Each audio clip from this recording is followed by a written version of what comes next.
policy measures that we are proposing to support economic recovery.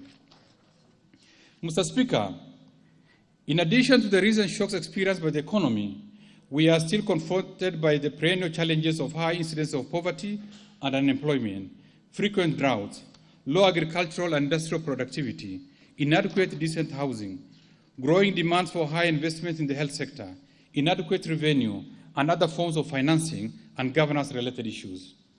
Mr. Speaker, these challenges, including the devastating effects of COVID-19 pandemic, require bold actions if we are to position our country on a sustainable economic growth trajectory. Through this budget, therefore, Mr. Speaker, our focus will be, first, to roll out an economic stimulus program that will catalyze economic activity, provide livelihoods to Kenyans, and enable businesses to recover from the adverse effects of COVID-19 pandemic. I will shortly enumerate the various initiatives under their funding. Second, maintaining macroeconomic stability to support long-term investments, economic growth, and development. Towards this end, we aim to strike an appropriate balance between support for economic recovery and continued fiscal discipline. This will be achieved through effective coordination of fiscal, monetary, and financial policies to lower the cost of living and doing business. Mr. Speaker, whereas Kenya's public debt remains sustainable, we need to be cautious about future debt accumulation. Our focus, therefore, will be to strengthen management of public debt to minimize costs and risk of the portfolio, while accessing external concessional funding to finance development projects. Further, Mr. Speaker, I reiterate that security of our people, property and investments remain key. In this regard, I'll be proposing allocation of funds to strengthen our security and investigative agencies. This is because a secure and conducive business environment will attract foreign direct investment that is necessary for economic recovery. Third, to support the recovery and growth of micro, small, and medium enterprises through various interventions, including operationalization of the Credit Guarantee Scheme. Mr. Speaker, to further expand opportunities for local enterprises and micro, small, and medium enterprises, we shall gazette and enforce the list of items for local procurement to promote the Buy Kenya, Build Kenya initiative. Fourth, to continue supporting implementation of the Big Four agenda. In this regard, therefore, Mr. Speaker, I will later in this statement be proposing allocations to the drivers and enablers of the Big Four agenda. Fifth, enhance allocations to support development of critical infrastructure in the country, such as roads, rail, energy, and water, among others, so as to reduce the cost of doing business, as well as promote competitiveness. Sixth, increase resources to support the youth, women, and persons with disability to enable them actively contribute to economic recovery agenda. Seven, to scale up resource allocation to improve access to education, strengthen healthcare systems, and enhance cash transfers to support the vulnerable members of our society. Eighth, continue to facilitate county governments in strengthening their system to enhance service delivery. In this respect, I urge county governments which have not completed paying verified pending bills or to various suppliers to do so expeditiously. And ninth, implement various structural reforms to enhance the efficiency of public service delivery, while at the same time ensuring accountability for sustained macroeconomic and fiscal stability, better credit ratings, improve fiscal discipline, and minimize corruption. Mr. Speaker, allow me at this point to elaborate on the 8-point economic stimulus program that the government will be implementing to stimulate and sustain economic activities. I will thereafter briefly highlight plans for developing the post-COVID-19 economic recovery strategy, which is linked to the post-2030 vision. Mr. Speaker, the 8-point economic stimulus program targets to cushion vulnerable citizens and businesses, particularly those affected by the COVID-19 pandemic. The stimulus program will focus on keeping the food supply chains functional while promoting the use of locally produced goods and services, thus securing the livelihoods of daily wage earners. Mr. Speaker, we have set aside Kenya shilling 56.6 billion to cater for the various thematic areas of the program. Mr. Speaker, in the first theme covers the infrastructure and is designed to rehabilitate road networks across the country as a direct response to the damages occasioned by the recent heavy rains. The rehabilitation of access roads and footbridges will optimize the use of local labor and materials, thereby generating short-term employment for thousands of youth. Towards this end, I propose to allocate Kenya shilling 5 billion for rehabilitation of the damaged access roads and footbridges. Further, Mr. Speaker, to address the issue of youth unemployment and empowerment in urban informal settlements, I have set aside Kenya shilling 10 billion under the Kazi Mtaani program. This Kazi Mtaani program will be targeting unemployed youth in the major cities and urban settlements of Nairobi, Mombasa, Kisumu, Eldoret, Nakuru, and other major towns across the country. The youth will be engaged in fumigation, stormwater drainage works, cleaning of markets and informal settlements, rehabilitation and maintenance of access roads, footbridges and footpaths, and other environmental management activities. The Kazi Mtaani program targets to employ at least 200,000 youth. Mr. Speaker, the second theme seeks to improve education outcomes in the country. The objective is to get thousands of unemployed teachers off the bench and into action as intern teachers, while also supporting local artisans and builders' businesses. To meet this commitment, Kenya shilling 7.4 billion has been proposed. Mr. Speaker, out of these, Kenya shilling 2.1 billion will go to construction of additional classrooms in secondary schools. Kenya shilling 1.9 billion for provision of at least 250,000 locally fabricated desks for secondary and primary schools. Kenya shilling 700 million for capitation and improvement of infrastructure in low-cost boarding schools in arid and semi-arid lands using local labor. Kenya shilling 2.4 billion for recruitment of 10,000 intern teachers to support the 100% transition schools, and Kenya shilling 300 million for recruitment of 1,000 ICT interns to support digital learning in public schools. Mr. Speaker, the third theme targets to support micro, small, and medium enterprises. Despite their important contribution, this sector has continued to face challenges of accessing credit due to lack of sufficient collateral, high cost of credit, and informal business structure. These challenges have been worsened by the COVID-19 pandemic. With the reduced turnover and disruptions in the market and supply chains, many micro, small, medium enterprises are unlikely to attract affordable and quality credit under the traditional arrangements. Mr. Speaker, in order to de-risk lending to the micro, small, and medium enterprise, I have set aside Kenya shilling 3 billion seed capital to operationalize the credit guarantee scheme. The scheme will enable the provision of affordable credit in an efficient and structured manner. In addition to this, we are also actively engaging a number of development agencies who have shown willingness to put in additional resources to support this scheme. Mr. Speaker, to further support and enhance the liquidity of these enterprises, I propose to fast-track payment of outstanding verified VAT refund claims and pending bills owed to businesses by allocating Kenya shilling 10 billion. This is in addition to the Kenya shilling 23.1 billion approved by this House in April 2020 in the supplementary budget for the same purpose. Mr. Speaker, the fourth theme prioritizes improvement in health outcomes. Evidently, the COVID-19 pandemic has overstretched our healthcare system. The government has made significant efforts to contain the spread of the virus through various protocols and containment measures, which entail promotion of hygiene and restriction of movements. Mr. Speaker, building on these measures in a way that ensures more Kenyans are gainfully engaged and support local industries, and to further enhance capacity of the healthcare system, Kenya shilling 1.2 billion is proposed for the recruitment of an additional cohort of 5,000 healthcare workers to support local health staff for a period of 1 year.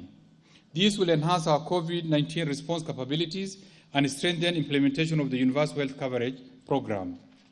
Mr. Speaker, we have also allocated an additional Kenya shilling 500 million to supply 20,000 locally made beds and beddings to public hospitals, and Kenya shilling 25 million to support the establishment of 50 modern walk-through sanitizers.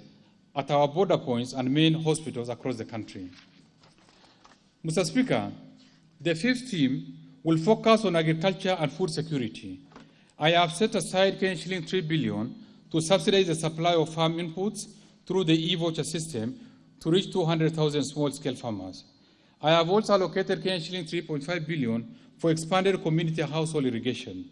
These will caution farmers from the adverse effects of weather and further secure food supply chains. Further, Mr. Speaker, I have set aside Shilling 1.5 billion to assist flower and horticultural farmers to access international market during this period when we are experiencing low cargo traffic in and out of the country. These interventions will support and sustain the farming communities as they will provide employment to thousands of workers in our agricultural sector. Mr. Speaker, the sixth theme for the program is to support the tourism sector. Tourism is one of the worst hit sectors by the pandemic. This is reflected by massive cancellation of hotel bookings occasioned by lockdown and travel bans imposed by various countries in an effort to minimize the spread of the virus. The resultant effect has been massive job and income losses by many Kenyans directly and indirectly employed in the tourism sector. In this regard, Mr. Speaker, to support this critical sector, the government has initiated a number of urgent measures, including a temporary lifting of the ban to hold meetings in private hotels by government agencies. The government has also waived landing and parking fees at our airports in order to facilitate movement of cargo in and out of Kenya. Going forward, Mr. Speaker, the government will scale up efforts to boost the tourism sector by promoting aggressive post-COVID-19 tourism marketing and providing support for hotel refurbishment through soft loans to be channeled through the Tourism Finance Corporation.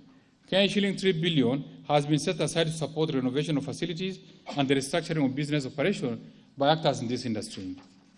Mr. Speaker, the government will also provide grants to 160 community conservancies and support to Kenya Wildlife Services to engage 5,500 community scouts for a period of 1 year. To support these initiatives, I propose to set aside Shilling 2 billion in this budget. Mr. Speaker, the seventh theme seeks to improve environment, water and sanitation facilities, as well as mitigate the adverse effects of floods. On these, I have set aside Shilling 1 billion to support flood control using local labor in the most affected areas. I have also set aside Shilling 850 million to cater for rehabilitation of wells, water pumps, and underground tanks in nasal areas using local labor, and Shilling 540 million to enhance tree planting program across the country using locally sourced seedlings. Mr. Speaker, the eighth and the final theme of the stimulus program is manufacturing. In this area, the government will promote the Buy Kenya, Build Kenya policy. To this end, we propose an initial investment of Shilling 600 million to purchase locally assembled vehicles. These will sustain the operation of local motor vehicle manufacturers, which is aimed at safeguarding jobs. Mr. Speaker, I further propose an allocation of Shilling 712 million to provide credit targeted to micro, small, and medium enterprises in the manufacturing sector. Mr. Speaker, in addition to implementing the economic stimulus program that I have enumerated, the government is formulating a post-COVID-19 economic recovery strategy to mitigate the adverse impacts on the economy and further reposition the economy on a steady and sustainable growth trajectory. Mr. Speaker, the post-COVID economic recovery strategy will focus on the following. 1, sound macroeconomic policy framework to support higher sustainable economic growth that will address the challenges of poverty, unemployment, and income inequality. 2, adequate local and foreign resource mobilization to ensure sustainable funding of our development programs. 3, enhancing the role of the private sector in the economy, including financing infrastructure projects from diverse sources such as public-private partnership and lease financing. 4, supporting micro, small, and medium enterprises by facilitating access to adequate finances through credit guarantee scheme. 5, full and timely implementation of the economic stimulus program, which will create jobs and stimulate business. 6, investment in the ICT and digital infrastructure to support the use of digital platforms to facilitate e-commerce and efficient delivery of public services. 7, promotion of local production processes and domestic supply value chains. 8, enhancement of disaster risk management systems. 9, improvement of social protection through targeted policy interventions and programs. And 10, strengthening monitoring and evaluation systems for quality outcomes of the project. Mr. Speaker, in preparing the post-COVID-19 economic recovery strategy, we will ensure the process is all-inclusive. To this end, we'll draw inputs and ideas from diverse groups, including experts from both county and national government, private sector, development partners, academia, and research institutions, and other relevant stakeholders. Mr. Speaker, it's also important to note that we are less than 10 years to the end of our long-term development blueprint, the Kenya Vision 2030. As we conclude this implementation, we need to think of the next development framework for this country. In this respect, Mr. Speaker, the preparation of the next long-term development plan will benefit from this post-COVID-19 economic recovery strategy. The new plan, beyond the Kenya Vision 2030, will take cognizance of the transition of sustainable development goals of United Nations and the African Union Agenda 2063. This will be a precursor to 100 years of Kenya's independence celebration. Mr. Speaker, to improve the business environment, increase efficiency in public service delivery, and enhance accountability and transparency in our conduct of business, I propose the following structural reforms. Mr. Speaker, since enactment, the Public Procurement and Asset Disposal Act 2015 has been operating without the supporting regulations. However, I am pleased to report that the Public Procurement and Asset Disposal Regulations 2020 have been published and are awaiting parliamentary approval. These regulations seek to enhance uniformity of operations across the procuring entities and promote the local economy through affirmative interventions on preferences and reservations. On e-procurement, Mr. Speaker, the government has finalized the e-government procurement strategy. According to this strategy, the government will procure and roll out an end-to-end e-procurement system by end of December 2020. Under the e-procurement system, all procurement processes will be undertaken on an online platform where benefits will accrue to the government procuring entities in terms of cost reduction, speed, transparency, accountability, and visibility. Mr. Speaker, in order to ensure the growth and sustainability of enterprises owned by women, youth, and persons living with disability, the National Treasury has re-engineered the access to government procurement opportunities portal to enable real-time registration and transparent monitoring of the implementation of the scheme. The system has also been linked to other government institutions, including Kenya Revenue Authority, National Council for Persons with Disability, Registrar of Companies, and IFMIS to facilitate faster verification and reporting. In addition, Mr. Speaker, the National Treasury has directed all procuring entities to ensure prompt payment for all contracts performed by these target groups. Mr. Speaker, allow me to focus my attention on the construction industry, where I believe we can create the much-needed jobs for the youth by hiring local contractors. The government is aware that local contractors in general have had challenges of undertaking infrastructure projects due to limited technical, financial, and managerial capacities. This has resulted in participation of more foreign contractors in local contracts at the expense of local contractors. In this respect, the government will review the contracting framework for infrastructure projects in the country with a view of ensuring participation of local contractors in local contracts. These will retain domestic revenues within the country and create jobs for the youth contractors. Mr. Speaker, the restriction placed on businesses and services as a result of COVID-19 pandemic have had significant adverse effects on the performance of strategic state-owned enterprises offering essential services. Given the contingent liabilities that may arise thereof, I have constituted a technical team at the National Treasury and Planning to review the challenges facing state-owned enterprises and recommend remedial actions within 90 days. On pending bills, Mr. Speaker, we have noted that several state corporations and semi-autonomous agencies hold significant amounts of pending bills or to contractors, suppliers, SACCO remittances, and other statutory deductions. This practice should not be allowed to continue. Mr. Speaker, following a cabinet directive, the National Treasury constituted a pending bills multi-agency team to deal with the existing historical and contested pending bills. Significant progress has been made to settle some of the pending bills. I direct all principal secretaries and accounting officers to clear all pending bills in the MDAs and SAGAs, respectively. Further, Mr. Speaker, going forward, the National Treasury may withhold exchequer releases to the MDAs or SAGAs with pending bills until an approved payment plan for all pending bills is agreed upon. Mr. Speaker, the continued growth and competitiveness of our financial services sector is critical in supporting economic development. I wish to state that our financial sector remains strong and stable despite the shocks occasioned by the COVID-19 pandemic. Mr. Speaker, the banking sector remains stable and resilient, with strong liquidity and capital adequacy ratios. The Central Bank of Kenya has been closely monitoring the sector to identify vulnerabilities, especially those associated with the COVID-19 pandemic. The bank has been at the forefront and has rolled out various policy and regulatory measures to support the sector. Mr. Speaker, during the last 1 year, the government, through Central Bank of Kenya, rolled out a mobile-based service to facilitate retail investors participate in government securities, a convenience to investors during this pandemic.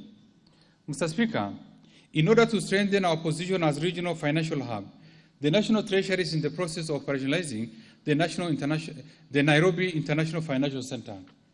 The center will play an important role in attracting investments and private capital to support economic growth, as well as mobilizing additional financing for the Big Four projects and further providing new financing options for Kenyan businesses. Mr. Speaker, to enhance the safety and integrity of our financial system, the National Treasury, together with other stakeholders, will conduct Kenya's first national risk assessment on money laundering and terrorism financing. This will assist the country's competent authorities to assign responsibilities for combating money laundering and terrorism financing to the relevant government agencies on the basis of identified risks and vulnerabilities. Mr. Speaker, the high cost of housing units and limited access to affordable long-term finance remain a leading house market constraint. To address this challenge, the government established the Kenya Mortgage Refinance Company, whose main purpose is to provide long-term funds to primary housing mortgage providers in the housing sector. In this regard, the company will offer fixed-rate long-term loans at concessional rates to mortgage providers who are expected to pass the benefit to citizens at a lower than market rates. The company has raised capital of shilling 2 billion, while the National Treasury has mobilized additional shilling 35 billion from development partners to support the company's operations. Mr. Speaker, in response to the COVID-19 pandemic, Kenya Mortgage Refinance Company will help to maintain adequate liquidity among primary housing mortgage providers in order to keep housing finance and the housing market functioning. This will avert potential credit crunch that will hurt lower-income households and interrupt efforts to support affordable housing.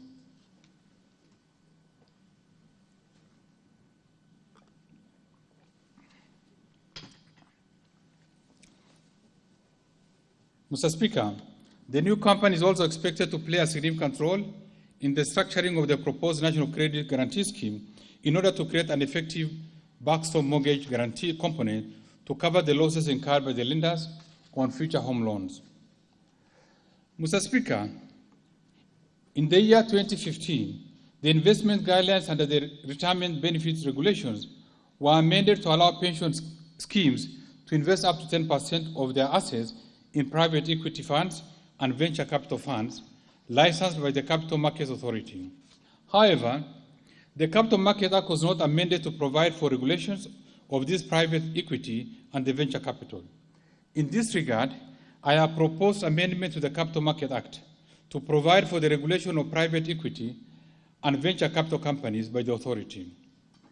In addition, Mr. Speaker, I propose to amend the Capital Markets Act to remove the function of payment of beneficiaries from collected and claimed dividends, since these are functions currently domiciled and an unclaimed financial assets authority.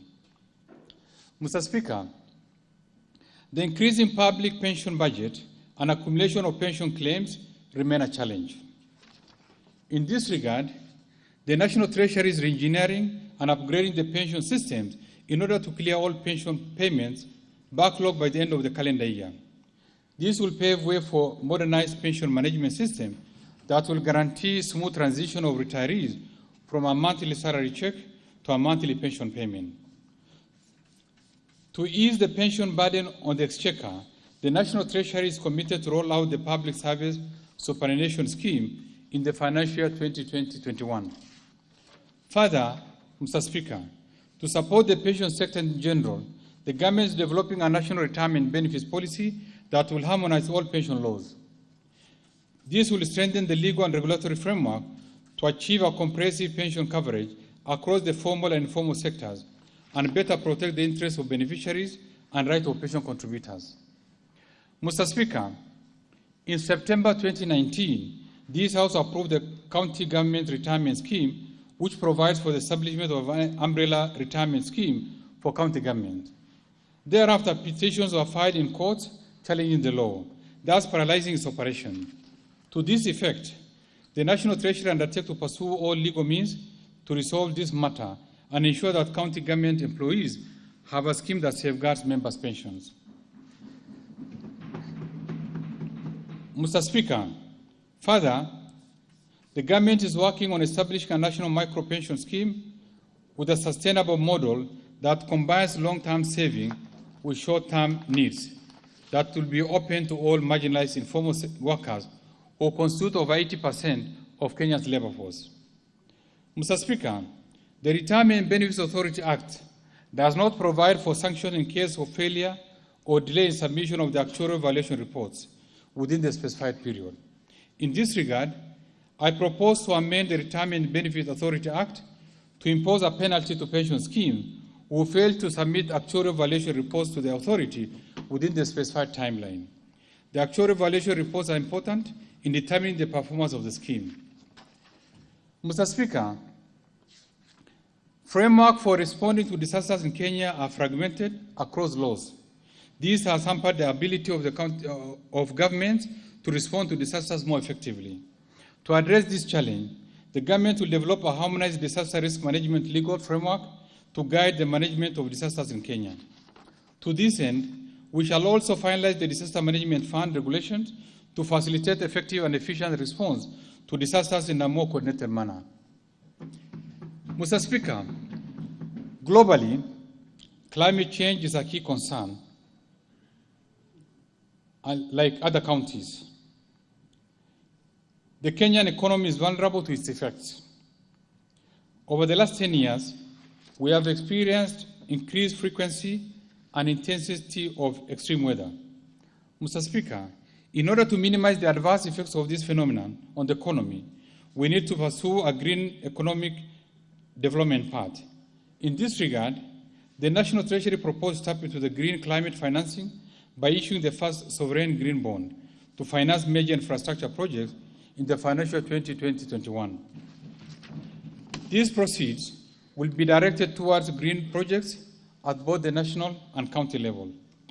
Mr. Speaker, execution of the budget for 2019-2020 has progressed well despite the challenges of reduced revenue performance.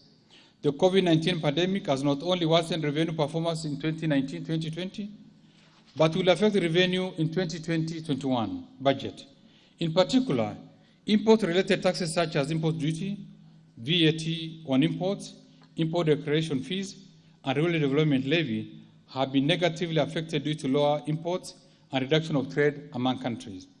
Further, other domestic taxes have been severely affected by declining incomes and depressed consumptions.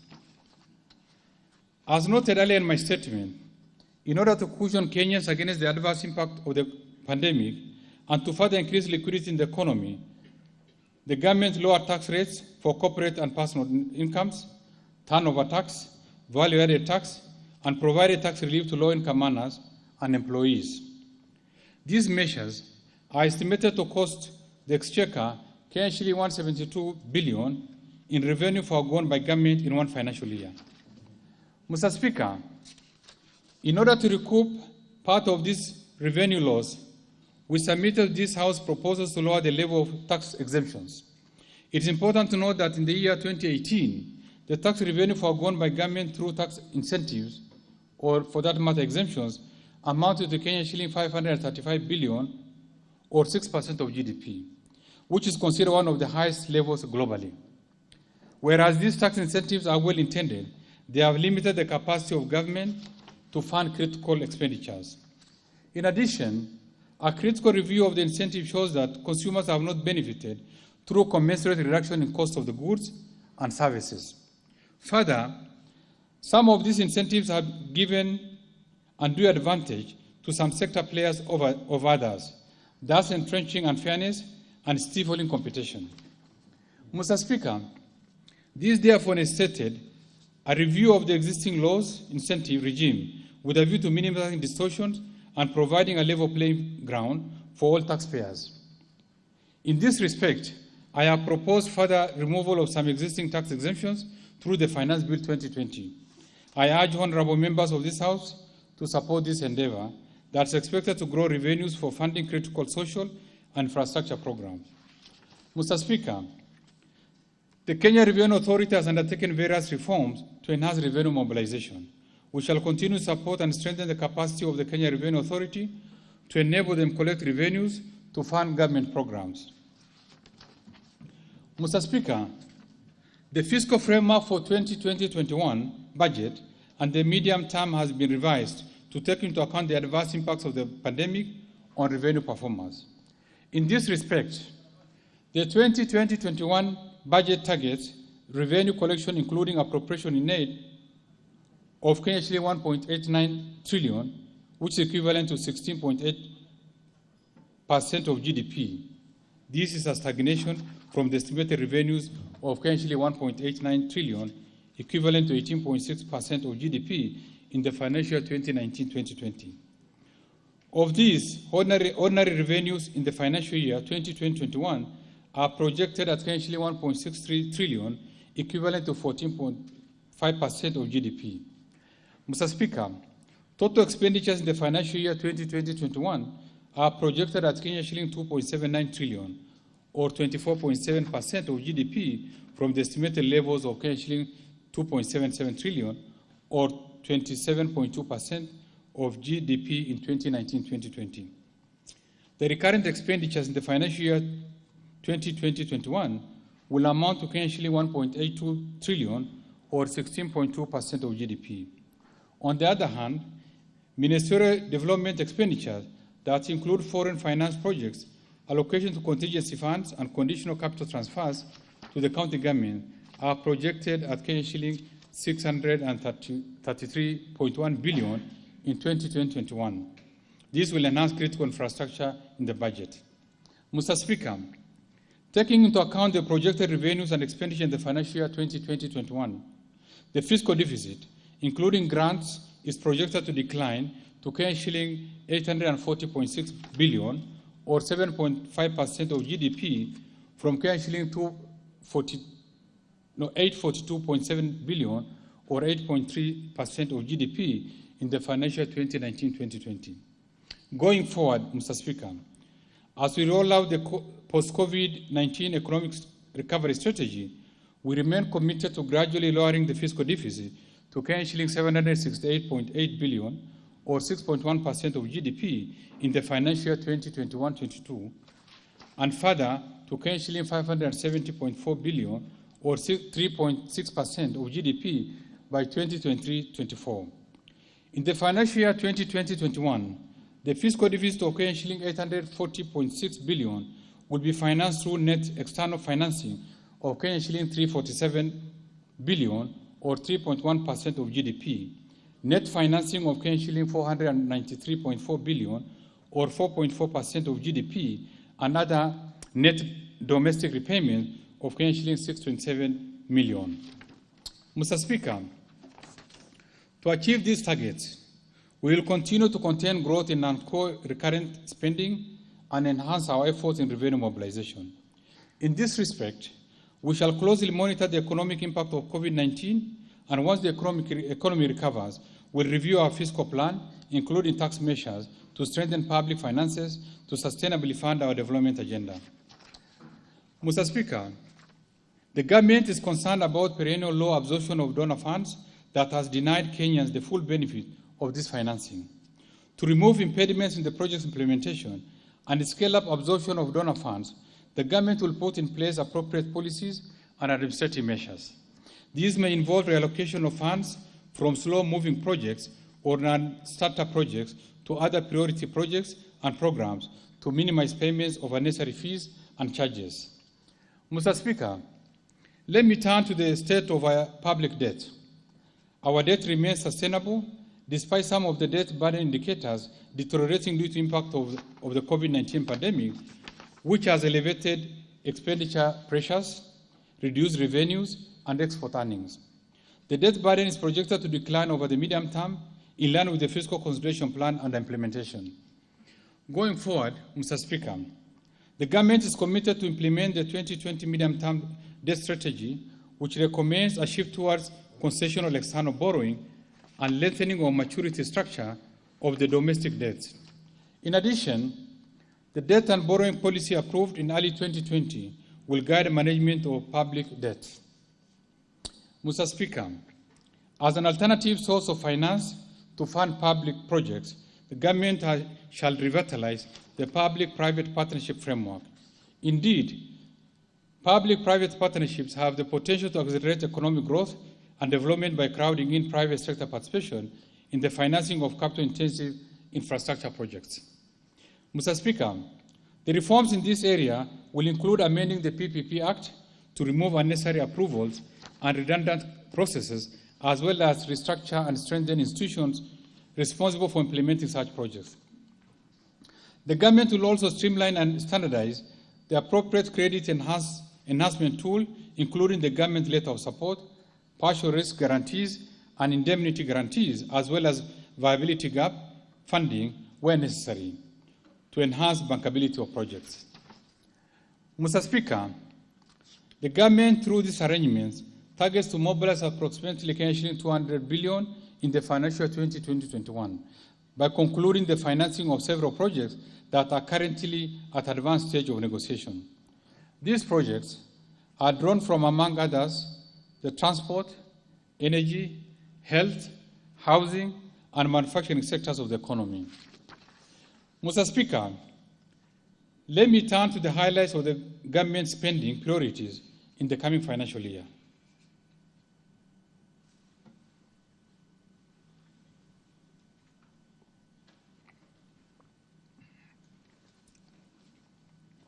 The total program spending for the financial 2020-21, excluding redemptions, amounts to shilling 2.79 trillion. Mr. Speaker, the budget for financial 2020-21 will continue the implementation of the Big Four agenda. Thus, the targeted expenditures prioritize employment creation, youth empowerment, supporting manufacturing activities, enhancing health coverage, improving food security, and living conditions through affordable housing. To support these initiatives, I have set aside shilling 128.3 billion for the Big Four agenda drivers and enablers. Mr. Speaker, the government continues to prioritize healthcare by scaling up universal health coverage to all the counties. To improve health outcomes, I have proposed an allocation of shilling 111.7 billion to the health sector in this budget. Out of this, shilling 50.3 billion is for activities and programs for the attainment of universal health coverage by the drivers and enablers. Mr. Speaker, the budget for the health sector includes shilling 19.2 billion to address and lower cases of HIV, malaria, and tuberculosis in the country. Shilling 6.2 billion for the managed service equipment.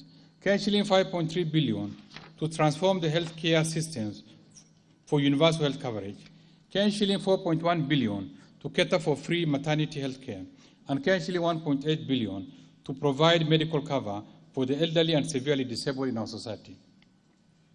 Mr. Speaker, other allocations to improve health service delivery includes shilling 15 billion for Kenyatta National Hospital, shilling 10 billion for the Moi Teaching and Referral Hospital, shilling 7.2 billion for Kenya Medical Training Centers, shilling 2.5 billion for the Kenya Medical Research Institute, shilling 1.2 billion to Madari Hospital, and shilling 4.3 billion as a conditional grant to level 5 hospitals in the counties.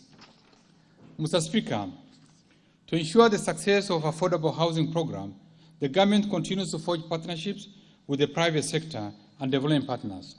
In this budget, I have proposed an allocation of shilling 15.5 billion to the housing, urban development, and public works sector. Out of these, shilling 6.9 billion will cater for the affordable housing program undertaken by the driver and enablers. We are also concluding discussions to bring on board an additional shilling 3.6 billion from the African Development Bank, shilling 7.5 billion for the Kenya Urban Program, and shilling 1.1 billion for the ongoing construction of Gikomba, Githurai, Chaka, Kamkunji, and Dagoretti markets. Mr. Speaker, the government continues to scale up reforms to promote investment in the manufacturing sector to support and protect local industries. To promote local industries, I have proposed an allocation of shilling 18.3 billion for this cluster. Of these, shilling 1.4 billion will go to the Kenya Industrial Entrepreneurship Project, shilling 3.5 billion for the development of Special Economic Zone, Textile Park in Naivasha, Kenanie Leather Industrial Park, and at the River Textile Hub. In addition, Mr. Speaker, I have set aside shilling 843 million to support modernization of Rivertex, shilling 800 million for the development of various micro, small, and medium enterprises in Kenya, shilling 715 million for the Kenya Youth Empowerment and Opportunities Project, shilling 500 million to support the dairy processing, and shilling 3 billion for the Ongokundu Special Economic Zone. Mr. Speaker, the government remains committed to reducing the number of food insecure Kenyans. Towards this end, the government will continue to expand irrigation schemes, support large-scale production of staples, increase access to agricultural inputs, implement programs to support smallholder farmers, and promote the use of appropriate farming techniques. Mr. Speaker, to support these initiatives, I have set aside shilling 52.8 billion for food and nutritional security. Out of this, shilling 10.6 billion has been proposed for the Kenya Climate Smart Agriculture Project, shilling 5.5 billion for the National Agricultural and Rural Inclusivity Project, shilling 4.1 billion for the Kenya Cereal Enhancement Program, shilling 730 million for the Food Security and Crop Diversification Project, and shilling 10 billion for irrigation land reclamation. Mr. Speaker, other proposed allocations include shilling 1.8 billion to enhance aquaculture business development project, shilling 1.4 billion to support small-scale irrigation and value addition, shilling 1.3 billion to enhance resilience of pastoral communities, shilling 1.1 billion to enhance drought resilience and sustainable livelihood, shilling 1.6 billion to support processing and registration of title deeds, and shilling 500 million to advance agricultural loans through Agricultural Finance Corporation. Mr. Speaker, allow me to turn to other proposed expenditures that are critical in this budget. Mr. Speaker, the government continues to scale up the construction of a robust network of high-quality roads, railways, sea, and airports to enable Kenyans to enjoy the benefits of expanded infrastructure assets and improve our competitiveness. Towards this end, I propose an allocation of shilling 172.4 billion. This is in addition to allocation that I have already set aside for the economic stimulus program and the Big Four agenda, which support construction of roads and bridges, as well as their rehabilitation and maintenance. Mr. Speaker, I have set aside shilling 18.1 billion for SGR Phase 2, shilling 6 billion for the LAPSET project, shilling 5 billion for the Mombasa Port Development Project, and shilling 328 million for the insurance of ferries for the Likoni Channel. Mr. Speaker, to support generation of adequate and affordable energy, I have set aside Kenyan shillings 63.3 billion, excluding the allocation for the Big Four agenda. Out of these, Kenyan shilling 50.8 billion will cater for transmission and distribution of power. Kenyan shilling 9.3 billion for development of geothermal energy. Kenyan shilling 6.8 billion for electrification of public institutions. And Kenyan shilling 900 million for provision of transformers in constituencies, development of nuclear energy, and exploration and mining of coal. Mr. Speaker, ensuring a safe and secure environment is vital in our drive to attain economic transformation. Towards this end, government will strengthen the security agencies by equipping them in order to increase their effectiveness and rapid response to incidents of crime. Mr. Speaker, to support security operations in the country, I have proposed Kenya shilling 167.9 billion in this budget to our security agencies, defense and national intelligence services, leasing of police motor vehicles, national communication and surveillance systems, police modernization, and the equipping of the National Forensic Laboratory. Mr. Speaker, I have also set aside Kenyan shilling 3.4 billion for medical insurance, Kenyan shilling 2.2 billion for group personal insurance for the National Police and Prison Services, and Kenyan shilling 1 billion for the National Integrated Identity Management Systems. Mr. Speaker, the government continues to make sustained investments in the education sector in order to enhance access to quality basic and higher education. In this budget, I have set aside Kenyan shilling 497.7 billion to fund programs in this sector. This accounts for 26.7% of the budget. Specifically, Mr. Speaker, I have proposed Kenyan shilling 59.4 billion to cater for free day secondary education program, and Kenyan shilling 12.4 billion for free primary education program. Mr. Speaker, to increase the teacher-to-student ratio, I have proposed Kenyan shilling 2 billion for the recruitment of 5,000 teachers. This is further to the provision for hiring at least 10,000 teachers in terms under the economic stimulus program. To improve health conditions and support education, achievement to our school-going children, I have set aside Kenyan shilling 1.8 billion for the school feeding program.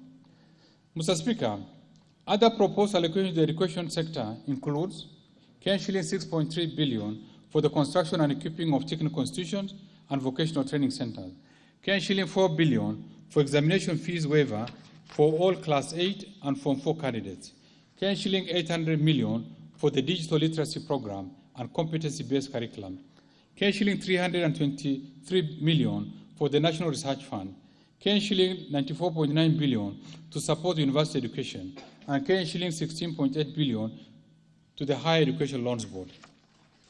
Mr. Speaker, as a government that deeply cares for its most vulnerable members of society, I have proposed Kenyan shilling 17.6 billion for cash transfers to the elderly persons, Kenyan shilling 7.9 billion for orphans and vulnerable children, and Kenyan shilling 1.1 billion for cash transfer to persons with severe disabilities.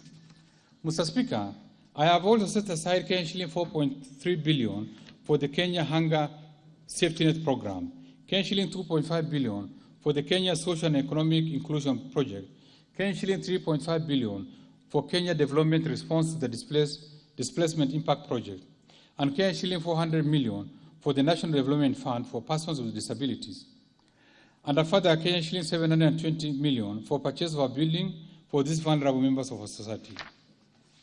Mr. Speaker, to enhance equity and reduce poverty, I have proposed Kenyan shilling 41.7 billion for the National Government Constituency Development Fund, Kenyan shilling 2.1 billion for the National Government Affirmative Action Fund to promote regional equity and social development, and Kenyan shilling 6.8 billion for the Equalization Fund to finance programs in marginalized areas.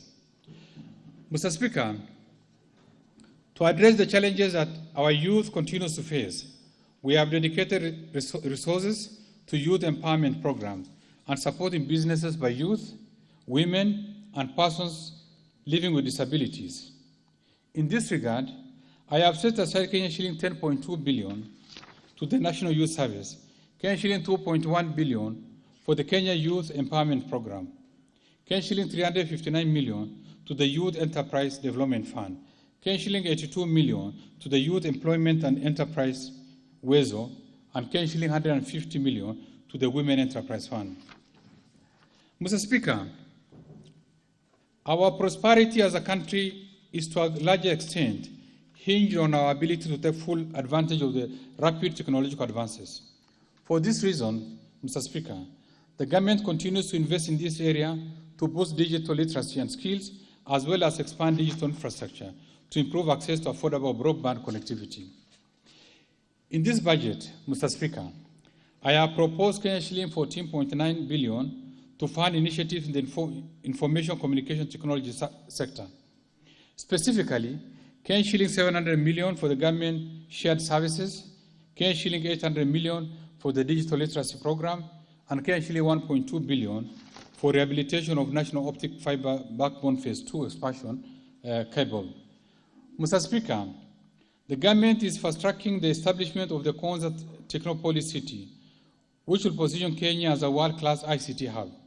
For this reason, I have enhanced allocation to the project by setting aside Kenya shilling 6.3 billion for the horizontal infrastructure phase 1 for Konza, Kenya shilling 400 million for the ongoing construction of Konza Technopolis Complex phase 1B, and Kenya shilling 5.1 billion for Konza Data Center and Smart City Facilities project. Mr. Speaker, sports, culture, tourism, and arts contribute immensely to our economic development by boosting job creation for our youth and generating foreign exchange. To support this sector, I propose an allocation of shilling 14 billion to the Sports, Arts, and Social Development Fund. I have also set aside shilling 2.5 billion for the Tourism Promotion Fund and shilling 3.8 billion for the Tourism Fund. Mr. Speaker, the government continues to invest in clean water supply and put in place measures to control floods and harvest rainwater, as well as protect the environment. In this budget, Mr. Speaker, I have set aside shilling 82.7 billion to support environment and water conservation. In particular, shilling 42.6 billion is geared towards the development of water and sewerage infrastructure, shilling 10.9 billion for the management of water resources, and shilling 8.6 billion to support water storage and flood control. This includes shilling 500 million earmarked for the initial works for the construction of Kurusoin Dam along River Nyando, and shilling 1.3 billion for water harvesting and storage for irrigation. Mr. Speaker, I have also set aside shilling 10.9 billion to support conservation of forests and water towers, shilling 10 billion for irrigation and land reclamation, shilling 10.8 billion for wildlife conservation and management, shilling 2.7 billion for environmental management and protection, and shilling 1.6 billion for meteorological services. This allocation excludes the provision under the Economic Stimulus Program and the Big Four agenda.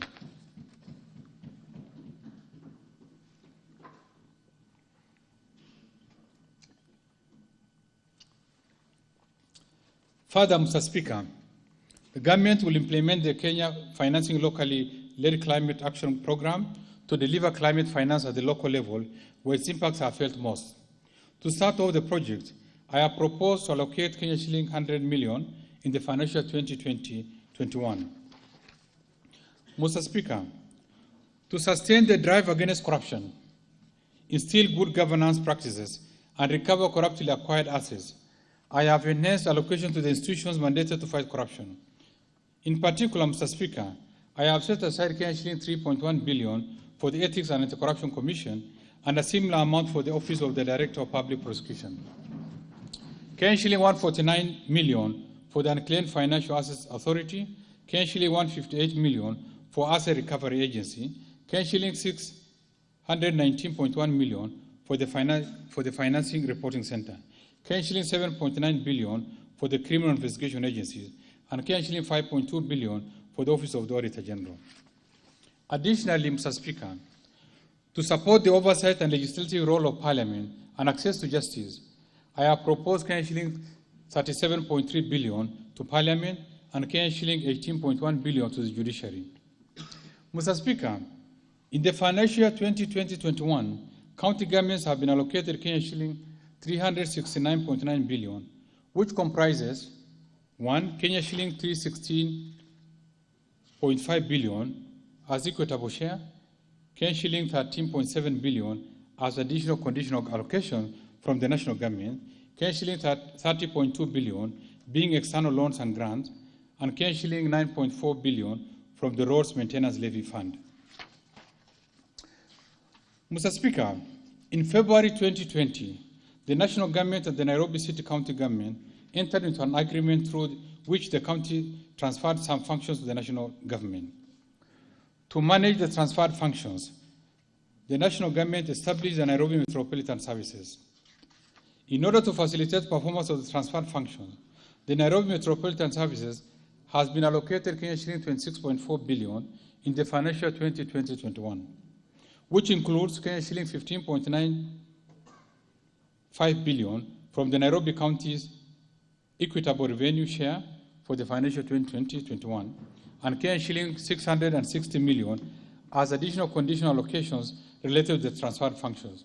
The balance of Kenya shilling 9.78 billion will come from the county's local revenue. The NMS has also been allocated Kenya shilling 1.5 billion from the national government's equitable revenue share to finance the Mukuru renewal project. Mr. Speaker, further to the Presidential Directive of February 2019, the National Treasury, jointly with other stakeholders, has finalized the development of an integrated development management system for county government. The system, which is aimed at eliminating leakages and high revenue collection costs of the county, is expected to be in place by the end of the financial year 2020-21.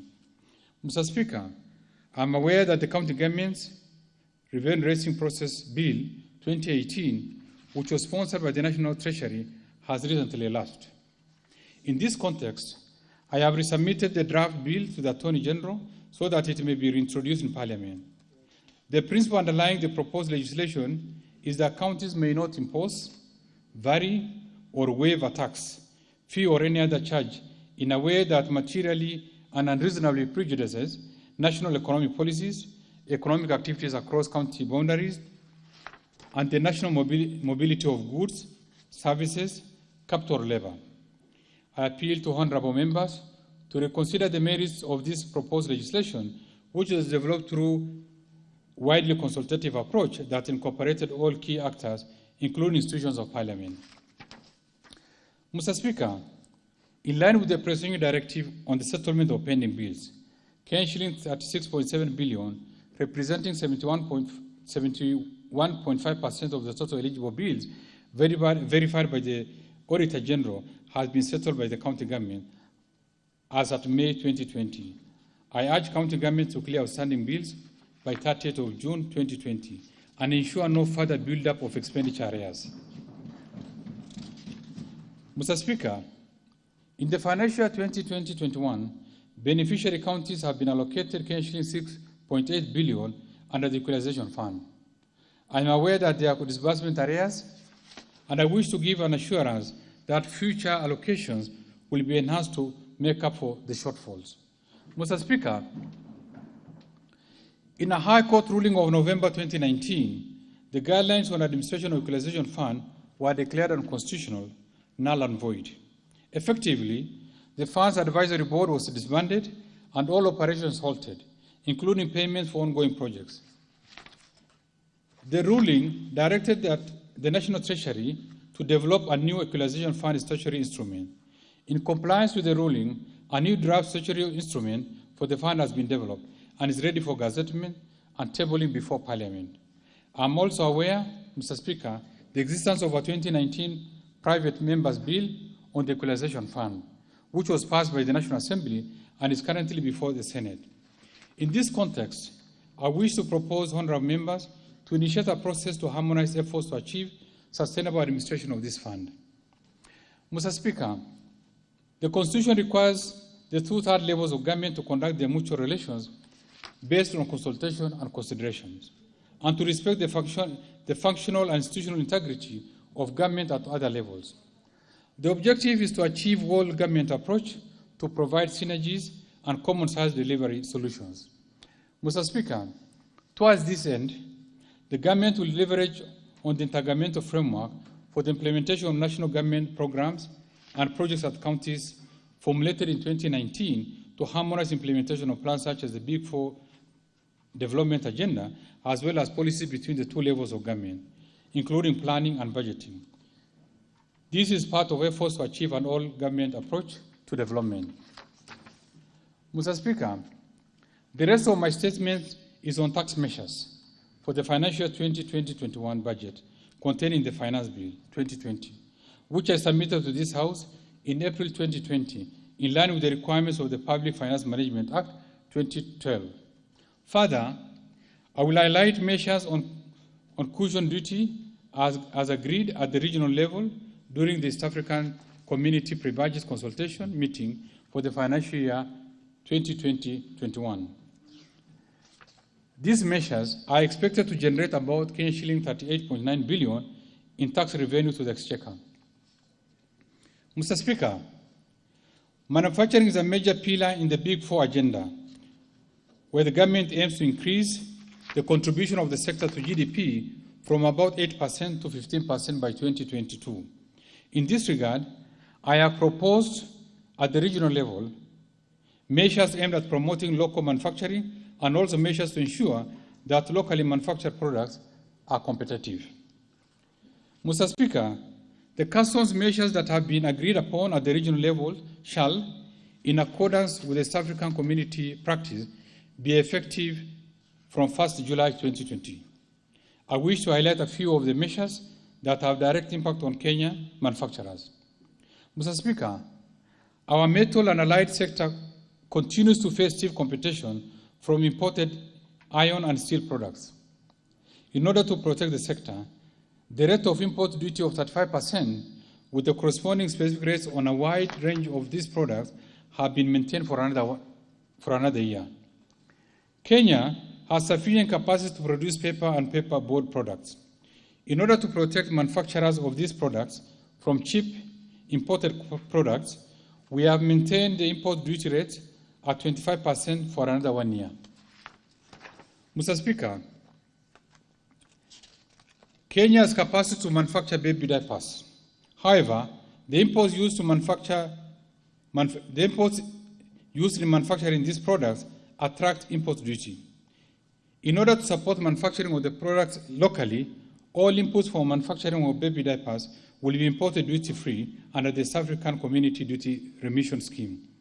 In addition, to promote local production of new clothing and apparels, including fashion and design, imports used in the textile and apparel sector will be imported duty-free under the scheme. Mr. Speaker, the telecommunications sector provides good opportunities for innovations, particularly for our youth. In order to stir growth in this sector and encourage local investment, import for assembly or manufacture of mobile phones will be imported duty-free under the South African Community Duty Remission Scheme.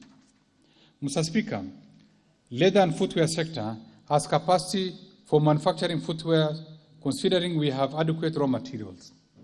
It is important for this sector to be protected from cheap imported products in order to encourage investments in the sector.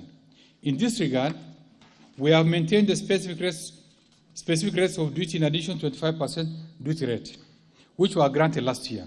This will also safeguard government revenues by curbing undervaluation of such imported products. Mr. Speaker, there is need to protect local producers of electrical parts and accessories. In this regard, we shall be applying the imported duty rate of 35% instead of 25% on such products for 1 year. Mr. Speaker, the East African Community region has agreed to grant duty remission on raw materials and imports for manufacture of masks, sanitizers, ventilators, and personal protective equipment, including coveralls and face shield. This will enhance measures aimed at containing COVID-19 in addition to encouraging local production of such products. Mr. Speaker, as a long-term measure, the East African Community region has agreed to amend the East African Community Customs Management Act to exempt from import duty, supplies for diagnosis, prevention, treatment, and management of epidemics, pandemics, and health hazards to deal with any future occurrences of such nature. Mr. Speaker, the government introduced a simplified monthly rental income tax in 2016 to enhance tax compliance. Under this regime, the rental income is taxed at the rate of 10% for individuals earning annual rent income of Kenya shilling 10 million and below. Mr. Speaker, the Kenya shilling 10 million per annum threshold has brought positive impact on tax compliance. I therefore propose to raise this threshold to Kenya shilling 15 million per annum in order to bring more landlords to the simplified regime. Mr. Speaker, some companies continue to declare losses year in, year out, hence not contributing to the exchequer in terms of tax revenue. However, these companies enjoy facilities such as infrastructure, whose cost of construction and maintenance is serviced by the government through tax revenues contributed by other patriotic taxpayers.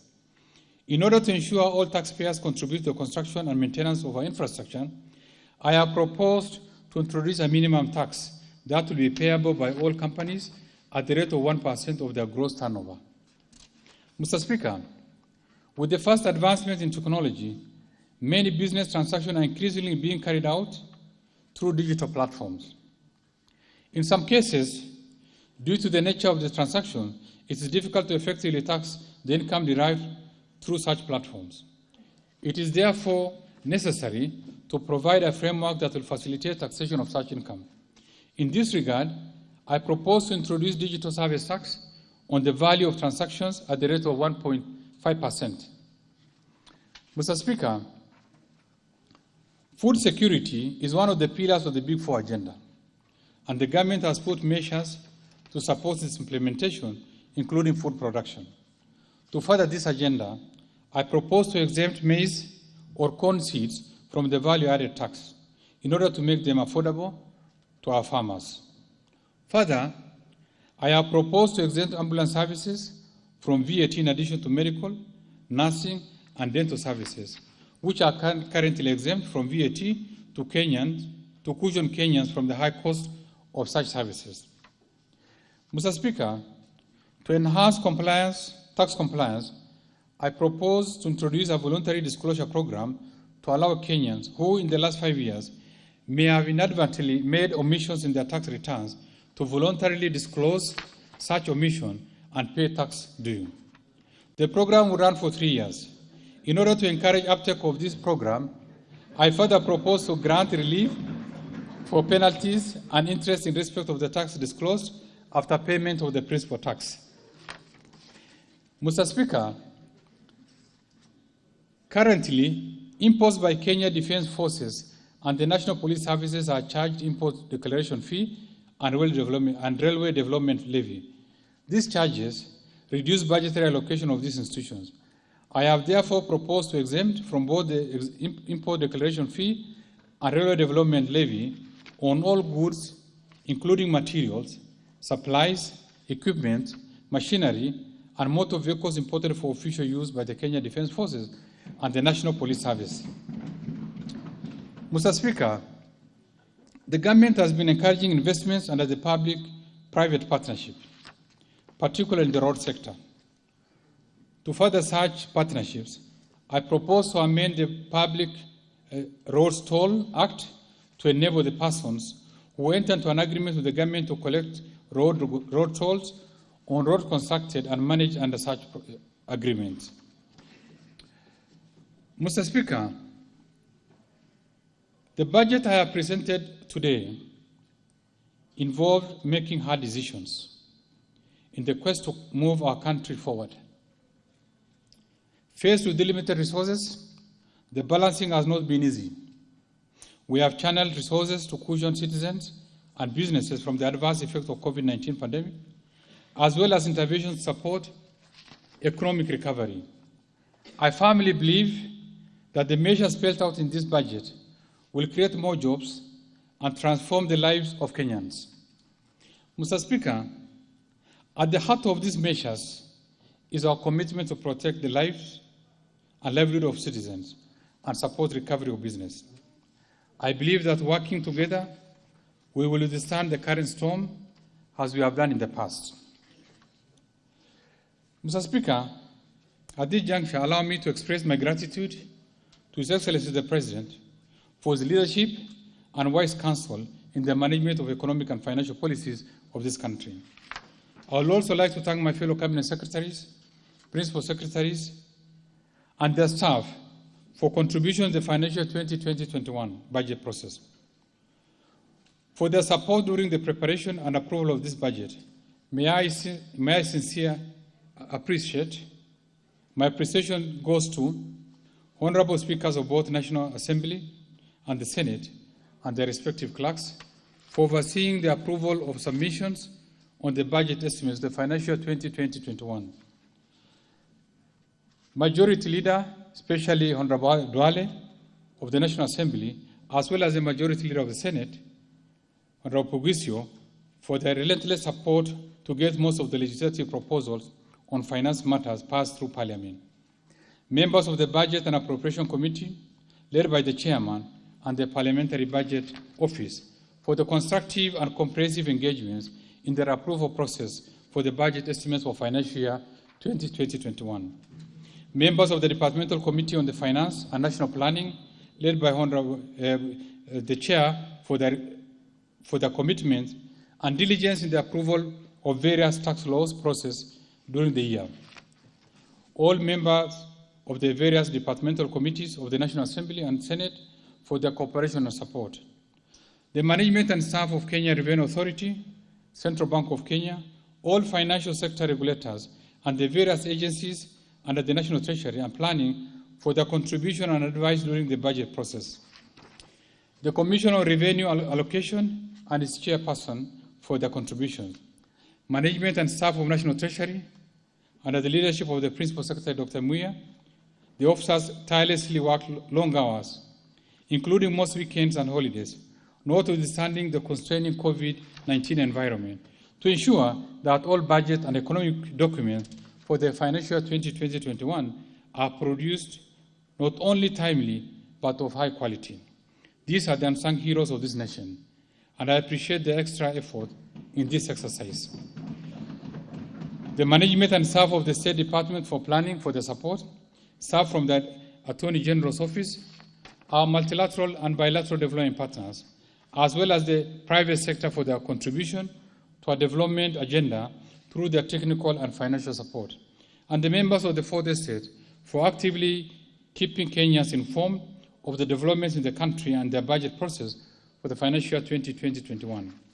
And finally, Mr. Speaker, I must express my sincere gratitude to Kenyans from all parts of the country for their insightful contributions, proposals, and suggestions as we finalize this budget. In conclusion, Mr. Speaker, the impact of COVID-19 pandemic has been disruptive to our lives. I call upon Kenyans to pull together in the fight against the pandemic. Let us give safety and security of each other a priority. Follow the mandatory guidelines issued by the government on COVID-19 prevention as the country carefully and slowly begins to reopen for business and economic recovery. Mr. Speaker, I wish to thank our gallant health personnel who are on the front line of the COVID-19 war. Indeed, we can't thank them enough. May God bless them and their families for putting their lives as a shield for the rest of us against the virus. Mr. Speaker, we cannot forget the men and women in uniform and all the security personnel for maintaining law and order and safeguarding the security of the country. Mr. Speaker, my great appreciation goes to all Kenyans for demonstrating good citizenship by cooperating and supporting the government in this fight. Together, we have made good progress and still need to forge forward in our Kenyan spirit that we will win this war. Equally, Mr. Speaker, our heartfelt gratitude goes to the business community, donors and individuals who continue to donate resources to the Emergency Response Fund. The private sector has equally ensured that there are food supplies on our shelves, sanitizers are readily available, as well as masks that have greatly supported the common mwananchi. Mr. Speaker, I am well aware that the success of the measures I have outlined today will depend on the health behavioral change of our people. This strict discipline has been ably demonstrated by the health professionals in the fight against COVID-19 pandemic. Let us all pull together in observing the various protocols as advised by the Ministry of Health. I thank you all. May God bless you all and the Republic of Kenya.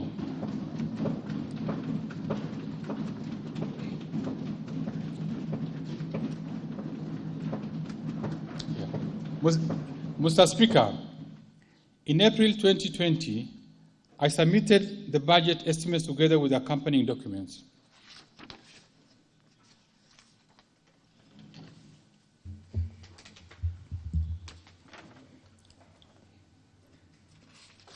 As I conclude, I further submit the following documents to this August House and request that you receive them. 1. Budget statement for 2020-21 financial year. Budget policy statement for the year 2020-20.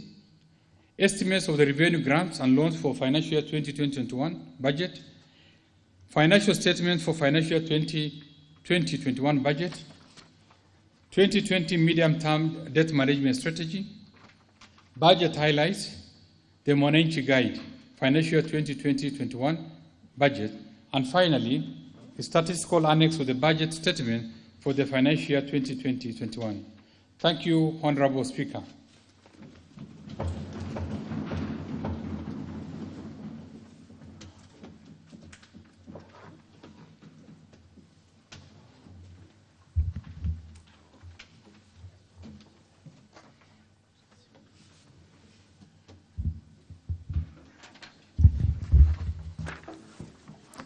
Honourable members, I wish to thank the Cabinet Secretary from the National Treasury and Planning